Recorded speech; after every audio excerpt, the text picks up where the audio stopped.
അപ്പോൾ അച്ചാച്ചൻ പറഞ്ഞപ്പോൾ പറഞ്ഞു, അതായത് പുറത്തുള്ളവർക്ക് ഒരു ടൂറിസ്റ്റ് ബസ് ഇപ്പം മിക്കവരും നമ്മൾ കാണാറുണ്ടല്ലോ, പുറത്തുള്ളവർ നാട്ടിലൊരു ബസ് എടുത്തിടുന്നു.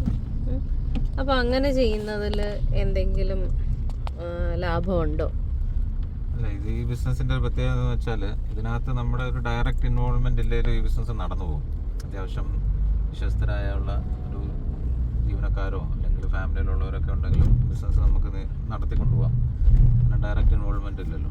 ഇതിനകത്ത് ഈ പുറത്തുള്ളവർക്കുള്ള മെച്ചമെന്ന് വെച്ചാൽ ടൂറിസ്റ്റ് ബസ്സിൻ്റെ ഇപ്പോഴത്തെ ഒരു രീതി, 2017 മുമ്പൊക്കെ ഇതൊരു പ്രീമിയം ബിസിനസ്സായിരുന്നു.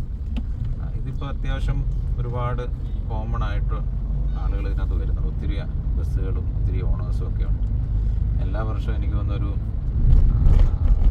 10-20% ന്യൂ ഓണേഴ്സ് വരുന്നുണ്ട്.